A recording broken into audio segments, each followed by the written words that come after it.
有打算入手比亚迪 Dolphin， 但是又不懂高配版本跟低配版本有些什么不同之处。哎呦，又见面了，我亲爱的观众朋友，大家好，我是 Ryan。之前我被受邀到比亚迪 Dolphin 它的媒体发布会，当时候我也是有拍了一部视频分享给观众朋友。可是因为那时候是一个 media launching event 的关系，所以所拍摄的内容不是这么的详细啦。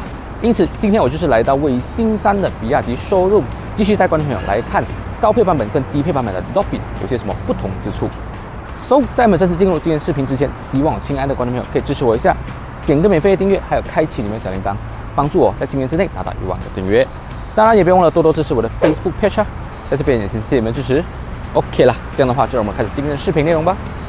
Let's go。Dolphin 它的定位是一辆 B7 hatchback 车型，价钱高配版本是125千，低配版是100千，两个价钱都没有包括保险。它的对手就有 Honda 的 City Hatchback， 还有多大的 Yaris。它的车身轴距是来到2700mm。这个时候一定有观众朋友会问，2700mm 是怎样的概念？举个例子来说明啦。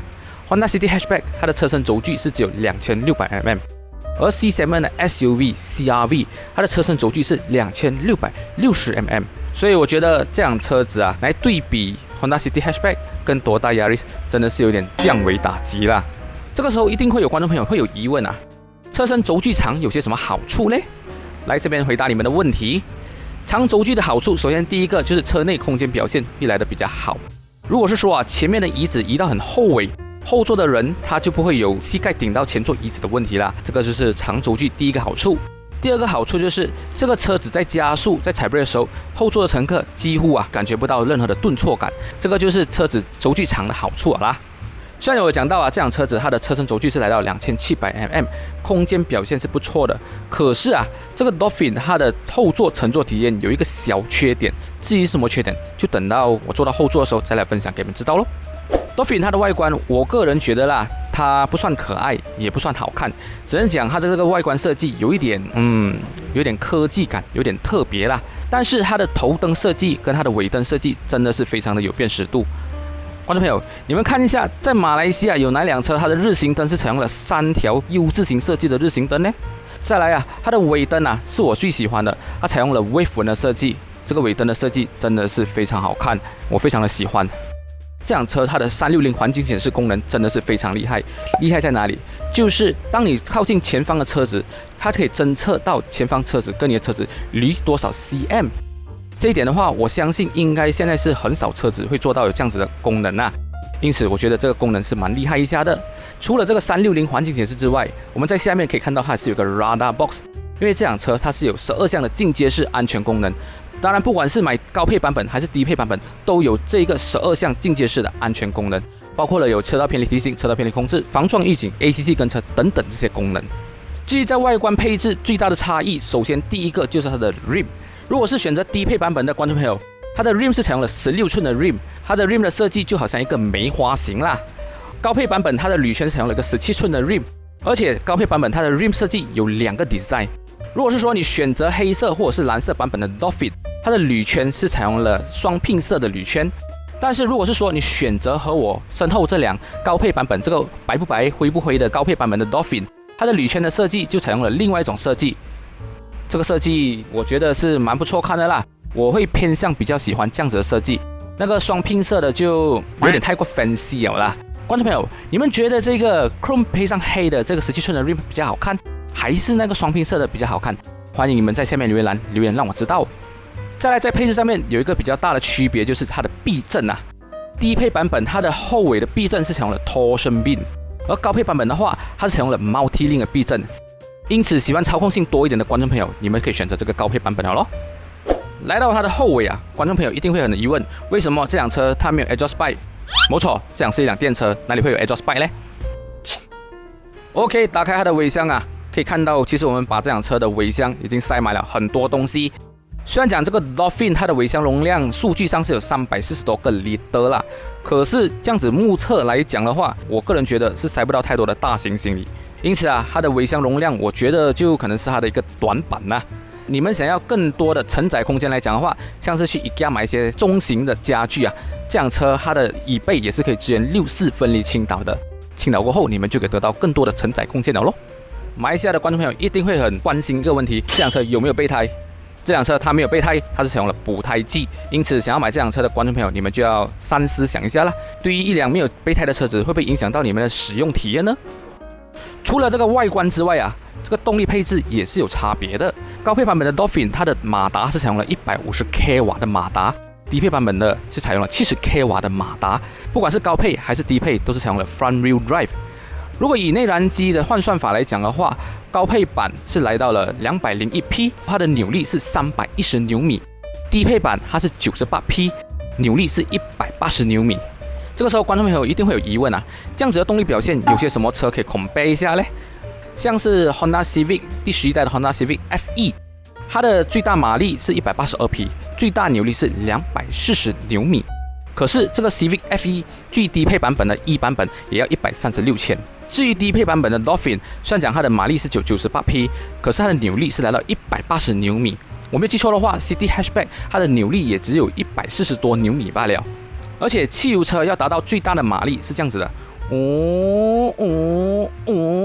，OK 需要时间。电车的呢是咻 Instant Torque， 所以啊，两者之间的加速体验是完全不同的。你只要一脚电门下去，这辆 BYD Dolphin 不管是高配版本还是低配版本，都会给你有很充足的动力。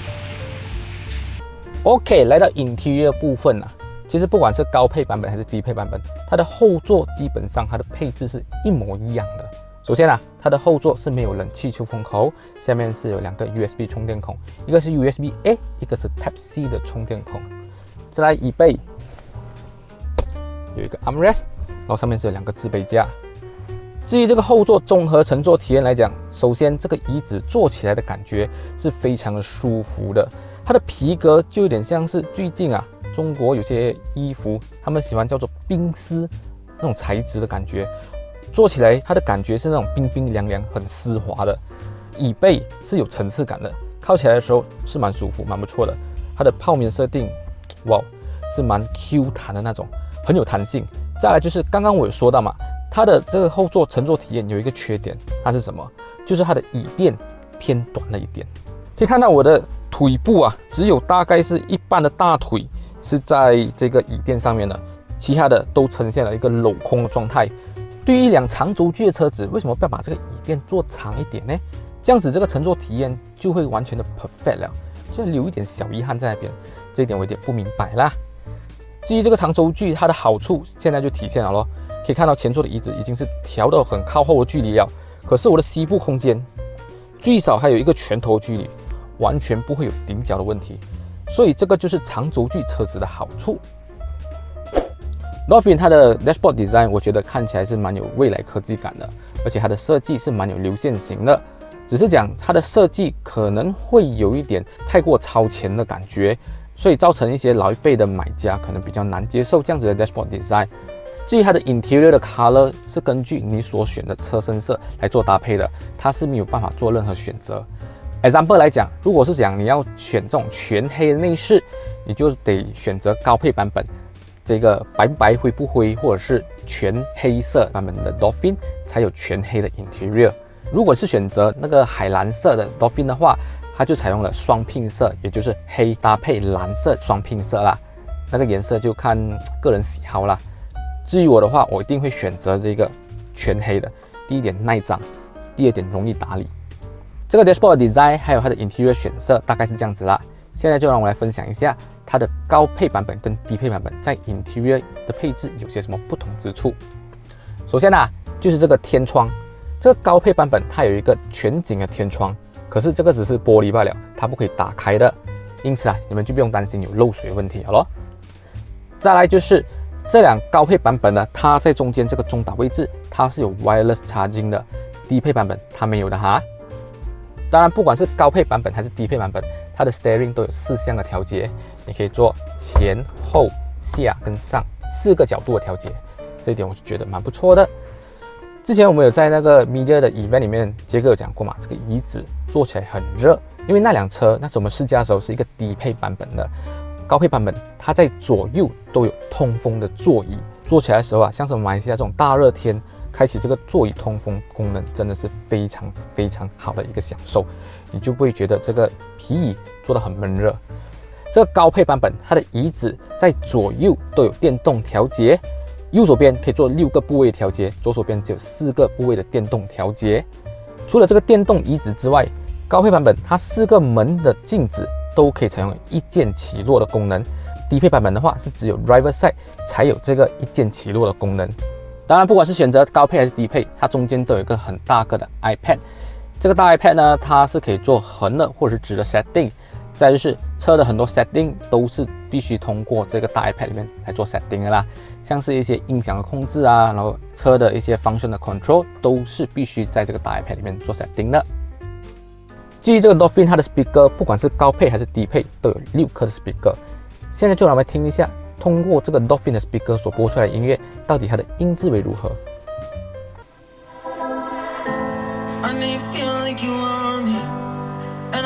In a way you do.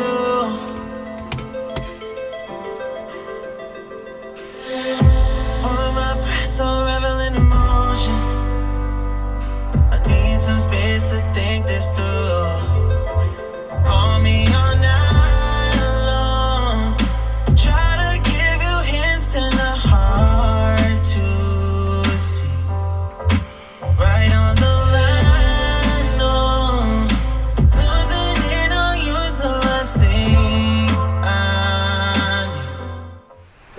OK， 基本以上就是这个高配跟低配版本 Dolphin 它的配置介绍啦。新山区的观众朋友，如果是说你们想要更加了解这辆 BYD Dolphin 的话，你们都可以到 Mid Valley 的 BYD Showroom 来了解看看啦。这辆车到时候我也是会跟 BYD Showroom 借来试驾一下，来看看到底高配版本跟低配版本在试驾体验上面有些什么差别之处。所以观众朋友记得一定要订阅我的频道，这样子你们才不会错过接下来的试驾体验内容好咯。OK 啦，这样的话就让我们下期的视频再见啦，拜拜。